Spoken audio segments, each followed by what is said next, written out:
Olá, meu nome é Ney Herman, muito obrigado por permitir que eu entre em sua casa neste momento. Está começando mais uma edição do programa Opinião aqui na TV Vila Velha, cada vez mais a TV que a nossa gente vê. Hoje nós vamos falar sobre Quaresma e campanha da fraternidade. Comigo no estúdio da TV Vila Velha está Dom Sérgio Arthur Braschi, que é bispo da Diocese de Ponta Grossa. Dom Sérgio, obrigado pela sua presença hoje aqui. Alegria estar aqui mais uma vez, Ney, com você e com os seus telespectadores. Agradeço novamente sua presença. Este é o primeiro programa da temporada 2019. Fique com a gente. Voltamos em instantes. Programa Opinião. Apoio Supermercados Tozeto, bem mais que um supermercado. Sicredi, vamos fazer juntos. Box 101, o mundo virtual ao seu alcance. Rede de postos Contorno, agora em 10 endereços. Sempre o melhor para você. E Iniciativa Cartuchos. Tudo é informática, mas tudo mesmo. Simão Pneus, o melhor do ramo na cidade. Olá, estamos de volta com o segundo bloco do programa Opinião. O tema de hoje, Quaresma e campanha da fraternidade. Este é o primeiro programa da temporada 2019. Comigo no estúdio, Dom Sérgio Arthur Braschi, bispo da Diocese de Ponta Grossa. Bom, antes de mais nada, Dom Sérgio, eu sei que sua agenda é muito ocupada, a Diocese consome bastante do seu tempo, obviamente, é grande, então eu agradeço pela sua presença hoje aqui. E eu gostaria de, antes de falar da campanha da fraternidade, que eu acho uma das iniciativas mais interessantes da Igreja Católica no mundo, eu gostaria de falar sobre a Quaresma. A Quaresma, ela tem um significado distinto para os dois povos, para o povo judeu e para o povo cristão. Os evangélicos comemoram de um jeito diferenciado também a Quaresma, mas antes de mais nada, o que é a Quaresma para o maior público do Brasil em relação à religião, que é o público cristão católico? A Quaresma é um tempo forte do ano litúrgico, né, caracterizado pela atitude de conversão de vida, de penitência, portanto, de mudança de rumos, né, para melhor na vida do cristão, tanto individualmente, pessoalmente, como na sociedade. E ela acontece em épocas diferentes cada ano, porque é um período móvel que tem que ver com a Páscoa. Como a Páscoa cristã, católica, cristã, ela é variável conforme o calendário lunar, também as outras festas importantes se deslocam. Então, 40 dias aproximadamente antes do Tríduo Pascal, que comemora a ressurreição do Senhor, nós temos esse tempo da Quaresma. Começa com a quarta-feira de cinzas, precedido do Carnaval. O Carnaval também é móvel, né? Não tem uma data fixa, porque se liga ao começo da Quaresma. São todas festas de origem muito antiga no cristianismo. Tem uma base bíblica, porque o próprio Jesus, quando foi iniciar o seu ministério de pregar o reino de Deus, e batizar no Rio Jordão, ele durante 40 dias permaneceu no deserto. Foi conduzido pelo Espírito e lá foi tentado pelo demônio, todas aquelas expressões que nós lemos no Evangelho. Então esses 40 dias, de alguma maneira, remetem ao período que Jesus esteve no deserto. Para os judeus, mas é uma leitura que eu já vi católicos fazendo, não sei se o povo judeu faz isso. Para os judeus, teria o significado da Quaresma, os 40 anos no deserto, seria mais ou menos isso? Deve ter uma relação também. Porque a Páscoa para os judeus é a libertação do Egito. É a libertação do Egito, que depois teve esses 40 anos até chegar à Terra Prometida. Então, quem sabe seria mais correto dizermos que os 40 dias de Jesus no deserto se ligam, né, a essa tradição judaica tão antiga. Eu perguntei isso porque, como a Páscoa tem um sentido duplo, a Bíblia ela se conecta do Antigo para o Novo Testamento, é natural que a Quaresma acabe adquirindo um sentido maior para o próprio católico, né? Embora o sentido central da Igreja seja esse sentido de transformação, de penitência, de, no mínimo, reflexão. Seria isso, Dom Sérgio? Ou seja, um período de reflexão sobre a vida que nós levamos e como deveríamos levar? Uma preparação. Veja que tanto a Quaresma como a própria celebração da Páscoa tem uma dimensão batismal. Por que batismal? É interessante porque a gente pode, com o telespectador, renovar o nosso batismo, né? Que na maioria das pessoas aconteceu há tanto tempo. No início da igreja, nas primeiras gerações, então, quando as pessoas que conheciam a comunidade dos discípulos de Jesus desejavam entrar, se sentiam atraídas para aquele modo de vida, que era um modo correto, um modo também dentro do Império Romano, e então entravam no catecumenato, eram os catecúmenos, as pessoas que se preparavam para o batismo.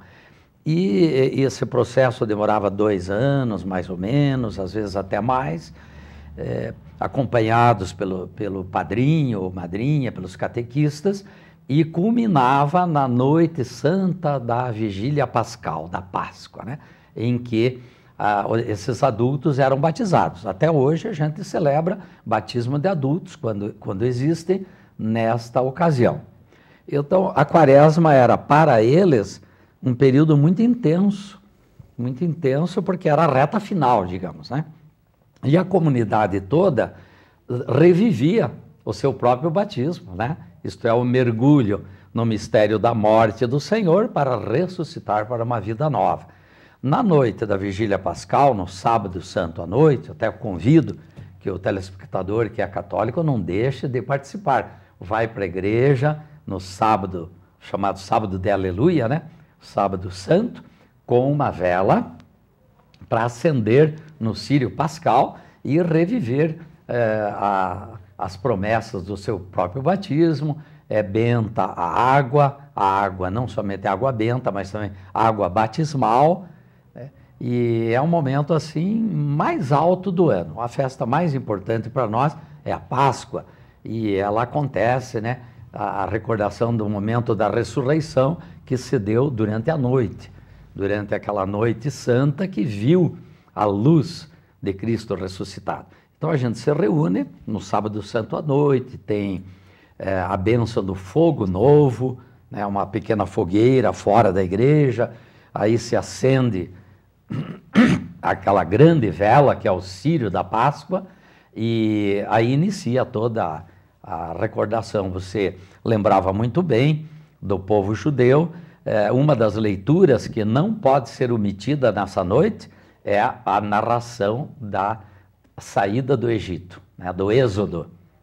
É uma leitura central. Normalmente ela é precedida também dos eventos com Abraão, Isaac, e tem várias leituras de profetas e depois leituras já do Novo Testamento. Então é um momento assim que a gente revive toda a história da salvação, se chama, né?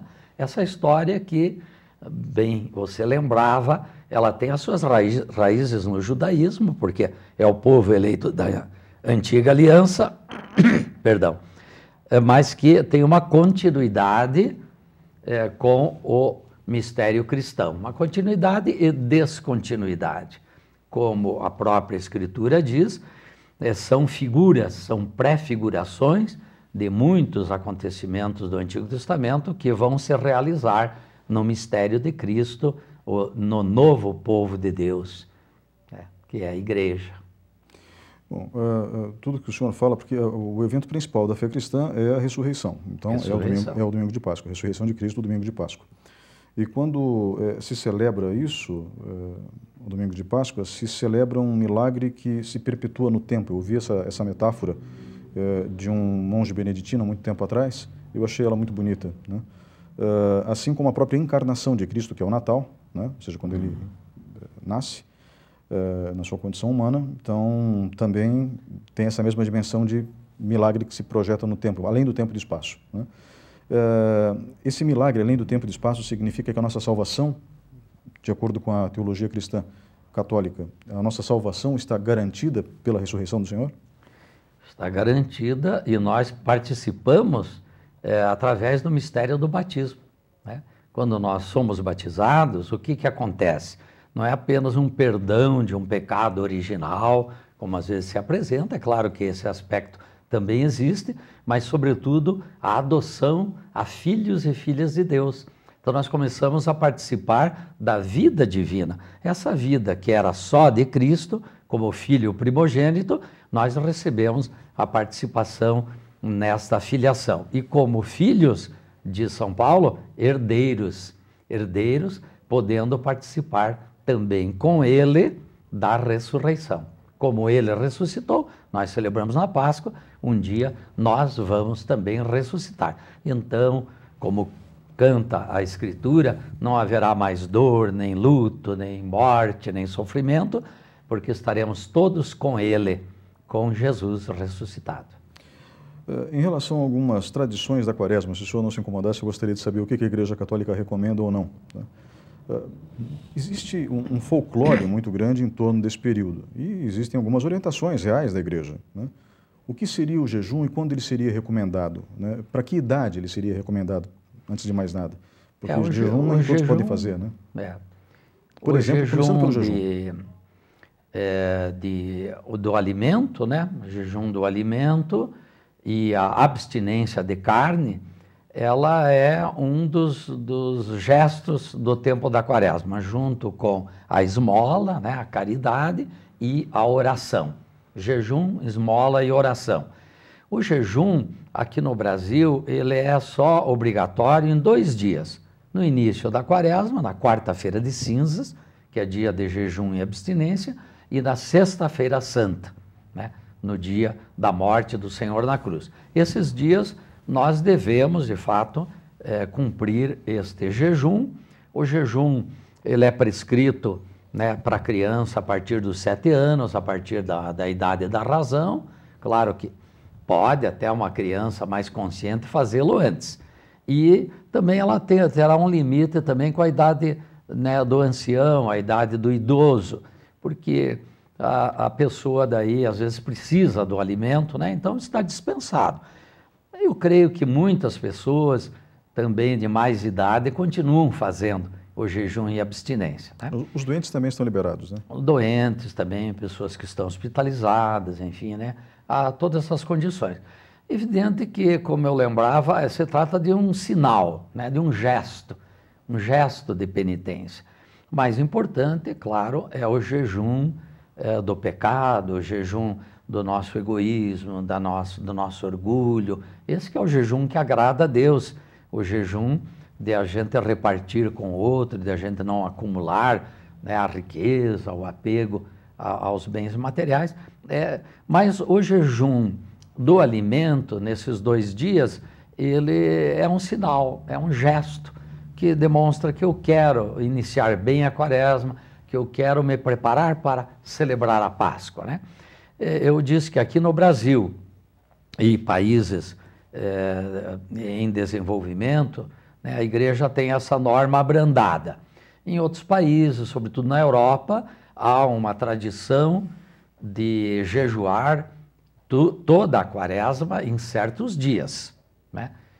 Em alguns países, 2 dias por semana, 3 dias por semana, as pessoas se abstêm de carne, fazem um pouco mais de jejum, né? Como a Igreja reconhece que em muitos países há a dificuldade de uma alimentação conveniente da população, então já se dispensa esse jejum mais frequente e ficam só esses 2 dias para a gente. Agora, você falava de um folclore, existe de fato, a gente vê nas nossas famílias, né, todo um folclore, vamos usar essa palavra, né, tradições que durante a Quaresma não se deve fazer isso, não se deve fazer aquilo, não se deve ir dançar às baladas, não se deve nem se casar, muita gente evita celebrar casamentos na Quaresma. Não há propriamente uma orientação da Igreja que proíba isso, né? Ou então, nós vemos, por exemplo, ali no Tríduo Pascal, eu recordo meu tempo de criança, sobretudo na Sexta-feira Santa e no sábado que sucede, havia assim um ambiente de silêncio, né? As emissoras de rádio não entravam no ar na Sexta-feira Santa, ou se entravam, se restringiam à música clássica, ou trechos de reflexão, né? E hoje a gente vê os meios de comunicação continuam com a sua programação normal, né? Muitos meios de comunicação, e a gente recorda que nem ligava o rádio em casa, né? Às vezes os pais, os avós chamavam atenção, desliga isso aí, hoje é sexta-feira santa. Então havia toda a tradição de malhar o Judas, né, no sábado santo, não tinha isso? Eu acho que você não pegou esse tempo. Acho que eu vi alguma coisa. Eram coisas ligadas assim a um verdadeiro folclore do tempo da Páscoa, né? Aí a beleza também para as crianças, né? Do coelhinho, de encontrar o ninho com aqueles chocolates tão esperados, né? Tudo isso é bonito. Eu acho que a gente deve manter, estimular aquilo que faz a alegria da vida, né? A igreja não são coisas propriamente religiosas, mas elas criam um clima que favorece um pouco mais de reflexão, um pouco mais de aprofundamento. Só em relação ao jejum, eu gostaria de saber o seguinte, se o senhor não se incomodasse. Quando se fala em jejum na quarta-feira santa e na sexta-feira, perdão, na quarta-feira de cinzas e na sexta-feira santa, sim, se fala em abrir mão de uma das refeições, não de todas, né? Na realidade, se aconselha a ter uma refeição boa, completa, né? Sobretudo para quem está trabalhando mais pesado, né? Uma refeição, normalmente o almoço, pode ser completo, com abstinência de carne, né? As outras refeições, a gente naturalmente vai evitar lanches fora de hora, guloseimas, né? Estaria contra o espírito daquele dia, né? O café da manhã e o jantar, aconselha-se alimentar-se com metade do que a gente costuma, só a título de orientação. Perfeito. Mas tem pessoas que não se alimentam naquele horário, fazem uma experiência de um jejum mais forte. E a pergunta final em relação ao jejum, existem muitos católicos que simplesmente não consomem a carne bovina, mas no lugar fazem uma bacalhoada. Uma bacalhoada, um banquete. Daí não perde o sentido, não é verdade? Exatamente. Porque o sentido é justamente de abstinência. E um bacalhau é excelente. Excelente, é um verdadeiro banquete, né? Então a gente tem que procurar, como sempre, não a lei, né, Ney, mas sim o espírito da lei. O que significa? Então, claro, se eu não comer carne, né, eu estou cumprindo a lei. Mas se eu me banqueteio com uma bacalhoada, né, a portuguesa, né, então eu não estou fazendo o espírito do dia, né, porque o espírito é o jejum, né, isto é uma mortificação, talvez até uma solidariedade com os milhões que passam fome no mundo, né? Sim. Sobretudo as crianças. Então eu me solidarizo, eu faço a experiência também de sentir fome. É uma experiência boa. O senhor falou também de 3 ações que são fundamentais. O jejum, com abstinência, né? A caridade e a oração.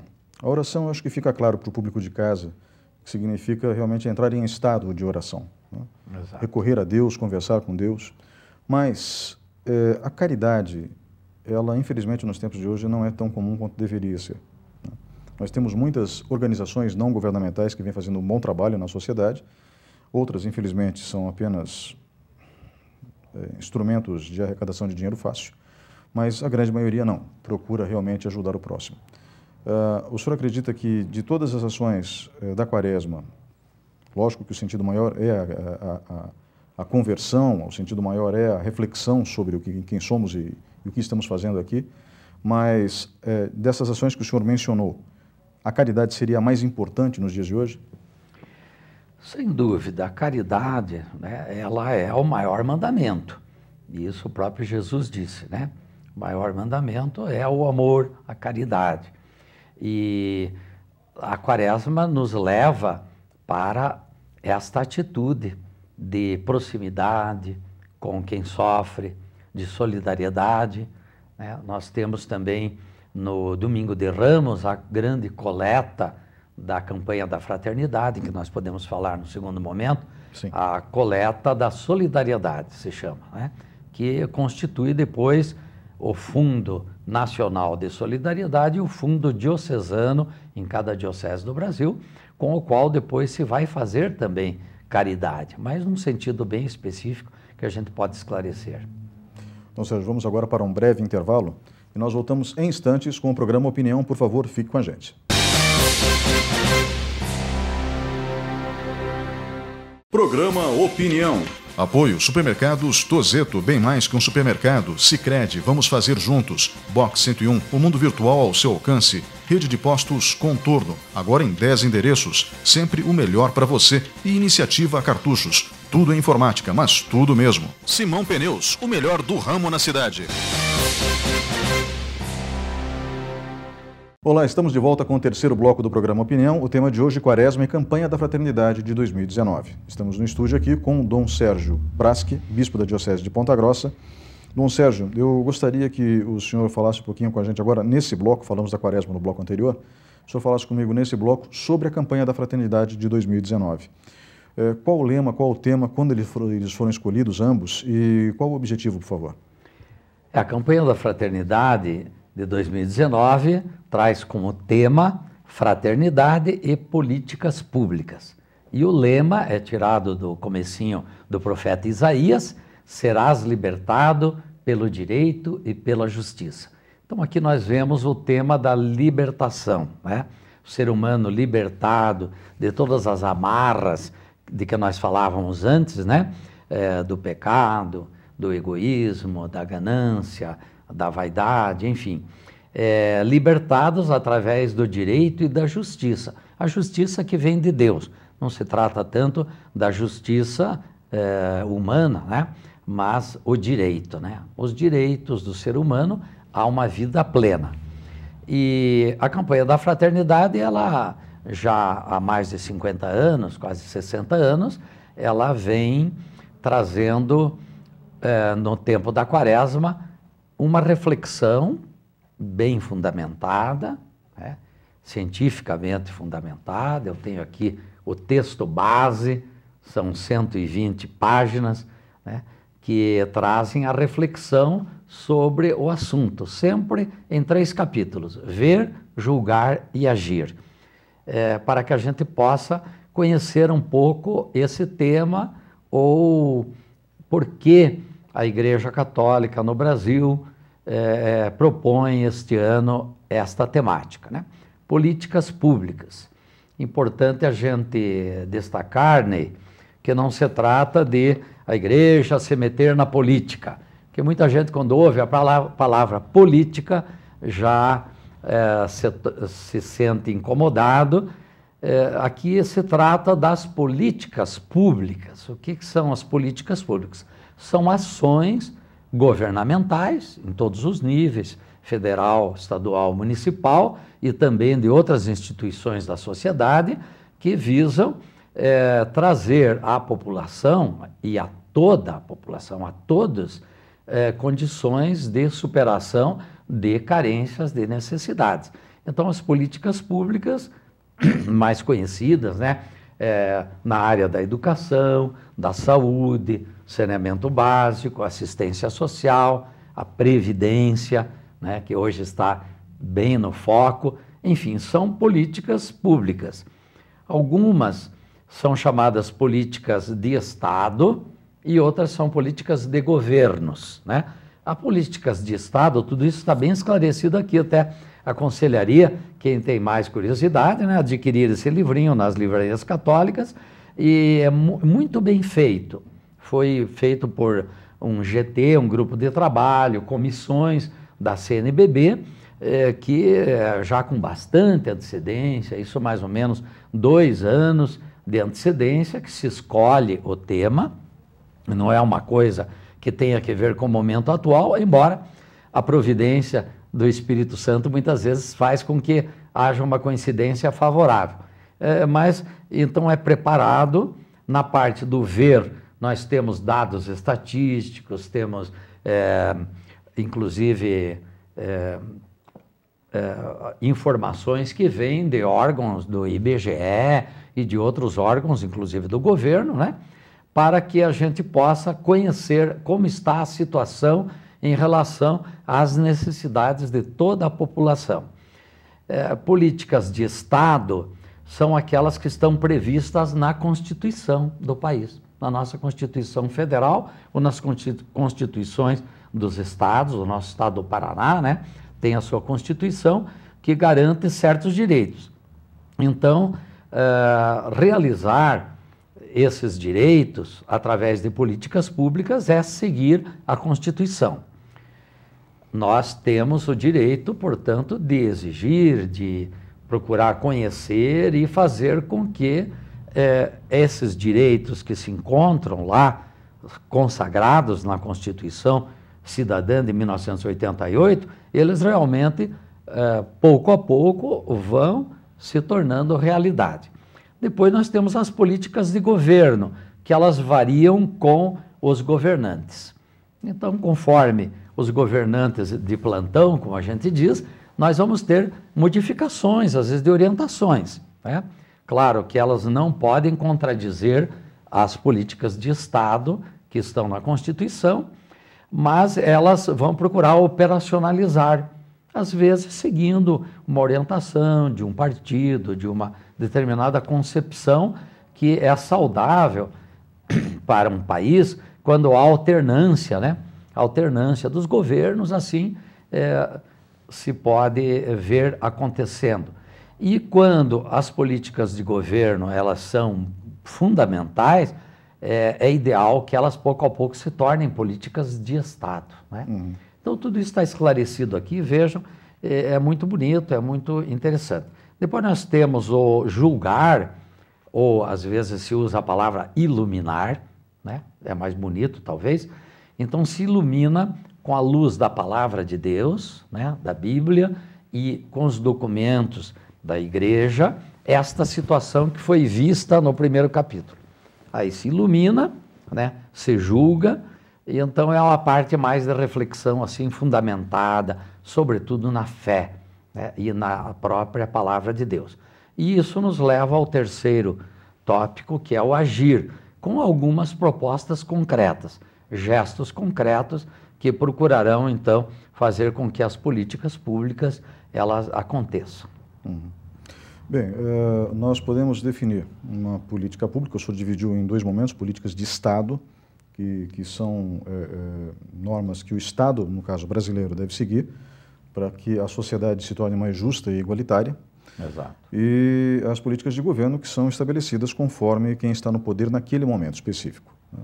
A alternância realmente se faz necessária porque daí diferentes grupos acabam sendo, como eu posso dizer, prestigiados pelas suas tendências e ideologias de tempos em tempos, certo, fazendo com que a sociedade se desenvolva, na média geral, de maneira mais equilibrada. Pelo menos essa é a tese, né? Nem sempre acontece. Mas quando a gente fala em políticas públicas, a gente fala em políticas que são essenciais para a manutenção, principalmente das camadas mais pobres da sociedade. Exato. Essa é a preocupação da Igreja Católica nesse momento, não? É, preocupação grande, né, que nós chamamos também das pastorais sociais, né, a gente olhar, sobretudo, para que a população tenha esta vida plena que Jesus nos prometeu, né? Eu vim para que todos tenham vida, vida em abundância, vida plena. Muitas vezes as decisões governamentais, elas seguem ao grande capital, enfim, seguem as tendências até mundiais, né? E não contemplam as carências da população. Por isso a igreja, ela é uma voz dentro da sociedade para alertar, para fazer fermentar esta reflexão. E a gente vê que ao longo das várias campanhas da fraternidade, sempre houve muita abertura por parte da sociedade civil e até por parte dos governantes, né, para que aqueles temas tocados na campanha da fraternidade chegassem aos parlamentos, chegassem à reflexão e trouxessem muito bons frutos, né? Isto tem sido um sinal de que vale a pena a gente celebrar essas campanhas da fraternidade. Trata-se de uma campanha, isto é, algo que tem um começo e um fim, é um período do ano, né? Costuma repercutir no segundo semestre, no mês da Bíblia, no mês missionário, mês de outubro. Geralmente se repropõe o tema da campanha da fraternidade com uma ótica missionária, mas aquele tema ele se conclui, né? Mas deixa efeitos, né? que perduram durante muitos e muitos anos. Então a gente viu já campanhas da fraternidade que trouxeram consequências e boas práticas, né? E a gente tem certeza que a atual campanha da fraternidade, por mais que ela seja combatida, às vezes em algumas redes sociais, sempre tem pessoas que talvez nem sequer leem, né, o conteúdo da campanha, mas já vão julgando, já vão criticando. Mas fica aqui essa observação, mas sem dúvida ela ajuda a reflexão. É uma campanha, sobretudo, de reflexão, isto é, de trazer um tema para um aprofundamento. Depois ela tem também o seu aspecto litúrgico, tem o canto, o hino da campanha, a oração da campanha da fraternidade. Nós temos aqui uma riqueza muito grande da palavra do Papa Francisco, né? Aliás, agora, no último dia 13, completou 6 anos da sua eleição, e no dia 19, dia de São José, 19 de março, do início do seu pastoreio, Papa Francisco, sempre com um modo muito concreto, muito direto de falar, né? Ele nos alerta para esse espírito de viver a misericórdia, de viver a proximidade, como eles dizem em castelhano, a cercania, né? Fazer-se próximo daquele que sofre. E isso é bem o espírito da Quaresma, bem o espírito da campanha da fraternidade. Bem, nós temos algumas pessoas que podem tecer críticas, principalmente alguns extremistas, não os eleitores de uma forma geral, mas alguns extremistas ligados a Jair Bolsonaro, dizendo que a campanha da fraternidade teria alguma ligação com a linha de atuação do governo anterior, do Partido dos Trabalhadores. O senhor mesmo já disse que o tema foi escolhido com 2 anos de antecedência, então nem se imaginava o cenário que teríamos hoje, né? Isso é importante a gente destacar. Eu sei porque eu estou lá na CNBB, né? Nós vamos ter agora em maio a nossa outra assembleia anual, Assembleia Geral da CNBB, e dentro da nossa assembleia nós temos o momento também da votação do tema da campanha de daqui 2 anos, 3 anos. Nós ouvimos a sociedade, sobretudo as lideranças dos nossos movimentos pastorais, mandam sugestões, pessoas da sociedade civil, não precisa ser nem católicos, às vezes mandam uma carta, sugerimos que uma campanha da fraternidade, né, contemple este assunto, né, a pessoa, e essas ideias são bem acolhidas, são amadurecidas e são votadas, né? Depois se constitui uma comissão, né, da CNBB para começar a aprofundar o assunto e a preparar esses subsídios. Este aqui é apenas o subsídio da reflexão. Nós temos um outro livro mais grosso que se chama O Manual da Campanha da Fraternidade, onde nós temos ali também encontros para grupos de reflexão, já tudo mastigadinho, as vias sacras para serem rezadas durante a campanha durante a Quaresma, com reflexões ao tema da campanha da fraternidade. E esses subsídios de oração e de reflexão, eles são feitos para diversas faixas etárias, tem para criança, tem para a juventude, para os casais, para as famílias. Então, é um outro manual que traz toda essa reflexão. A oração da campanha da fraternidade, normalmente ela é dividida na invocação à Trindade, Pai, Filho e Espírito Santo. E ela está muito bonita, né? Ela nos pede que Deus nos dê um coração sábio para reconhecer a presença do reino do Pai entre nós. Depois que Jesus nos ensine a misericórdia, Ele que anunciou o evangelho da fraternidade e da paz. E depois ao Espírito Santo que acenda na nossa igreja a caridade sincera, o amor fraterno, a honestidade e o direito resplandeçam em nossa sociedade brasileira para sermos verdadeiros cidadãos do novo céu e da nova terra. Aspas, né? Novo céu e nova terra. Então, essa visão do futuro que nós lembrávamos da ressurreição, né? As políticas públicas sociais, elas têm uma função de, como eu mencionei anteriormente, fornecer mecanismos básicos para que, como eu posso dizer, as pessoas não sofram tanto quanto normalmente sofrem na realidade de um país em desenvolvimento como é o Brasil. Então, assim, o combate à fome, o combate à submoradia, né, o combate ao desemprego, né? Então, as políticas públicas, elas visam justamente dar condições básicas, mínimas, para que se construa um processo de igualdade na sequência, porque isso por si só não estabelece a igualdade. Certo. Né? Então, o que a Igreja preconiza com a campanha da fraternidade, nesse caso, nesse ano específico, na campanha de 2019, é que a sociedade inteira reflita sobre esse tema e sobre a importância de se manter mecanismos que deem às pessoas, me corrija se eu estiver errado, Dom Sérgio, deem às pessoas as condições de subsistência mínimas para poderem sobreviver. Correto? É mais ou menos isso? Correto. Tem 3 palavras que recorrem bastante aqui no texto, que é importante a gente lembrar. Uma é a cidadania, porque, naturalmente, em primeiro lugar, a campanha, na sua reflexão, ela vai visar a comunidade católica e cristã.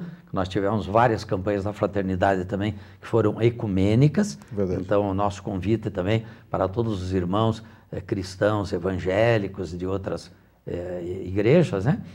Para também entrarem conosco nesse espírito quaresmal e de ressurreição, mas a cidadania, isto é, que nós, que somos de Cristo, né, que fomos batizados, crismados, né, que nós sejamos bons cidadãos na sociedade, né, cidadãos que cumpram, né, os seus deveres, né, que estimulem a verdade, que combatam a corrupção, né? Então, todas as ações de cidadania, verdadeira cidadania. Uma outra palavra é o bem comum, né? Para que o bem comum nas políticas públicas resplandeça, e não o bem nem sequer particular desse ou daquele político, né? Ou de grupos, né? Porque muitas vezes pessoas se elegem para defender interesses de determinados grupos. Então, a campanha, falando de políticas públicas, nos alerta que nós devemos todos buscar o bem comum, o bem para todos, não só para alguns, né? Então, esse bem comum. E a terceira palavrinha é a participação. A campanha também congrega, sobretudo o católico, né, a que comece a participar na construção desta sociedade. Participar como? Então, nós temos, pela nossa Constituição de 88, os vários conselhos, né? Tanto em níveis federal, mas, sobretudo, conselhos municipais, que estão mais próximos das pessoas, conselhos municipais paritários, né? Conselho da criança e do adolescente, o Conselho Municipal do Idoso, o Conselho Municipal de Saúde, vários conselhos que pedem participação de membros da sociedade civil junto com, digamos, com funcionários do governo municipal, no caso, né? Então, participar desses conselhos, não se omitir, se a pessoa tem condições, se a pessoa tem também boas ideias, quer participar, então é importante esta palavrinha da participação. Fica aqui, então, esse convite, a campanha vai levar a gente a ter um melhor conhecimento e, em segundo, uma melhor atuação também para que possamos ter uma vida mais plena. Além do tema que fala das políticas públicas, temos o lema que fala da liberdade, da justiça. Serás liberto pelo direito e pela justiça. Nem sempre direito e justiça andam juntos, infelizmente. Sim. Né? Mas o que se deixa claro com esse versículo da Bíblia é justamente isso, que é preciso estabelecer uma luta constante para que justiça e direito andem juntos, principalmente no que se refere aos direitos mínimos da sociedade. Seria isso? Exato. Até a própria Escritura fala, né? Em outras campanhas da fraternidade cantávamos, né? A justiça e paz se abraçarão, né? É uma palavra do Salmo. E então o direito e a justiça caminhando juntos, né? Nós queremos realmente que os direitos que a nossa Constituição consagrou, eles sejam levados a toda a população. Essa palavra todos é muito importante, né? É fundamental, o bem comum, né? E assim nós podermos ter também uma justiça que não seja somente uma justiça no sentido de punição, mas aquela justiça de Deus, né? O justo, segundo a Escritura, aquela pessoa que teme a Deus, que confia no Senhor, vai ser semelhante a uma palmeira ou ao cedro do Líbano, plantado na casa do Senhor, plantado junto às águas, né? Que não teme a estiagem, né? Mas que está sempre com as suas folhas verdes e dando flores e frutos, né? Como é bonito a gente pensar que agora, no tempo da Quaresma, nós aprofundamos a nossa vida em Deus para poder chegar à Páscoa com felicidade de celebrar a vida plena que já nesse mundo merecemos, temos o direito e Deus quer isto, mas um dia resplandecerá na glória da ressurreição, participarmos da ressurreição de Jesus. Dom Sérgio, obrigado pela participação nesse bloco. Vamos agora para um breve intervalo e voltamos em instantes.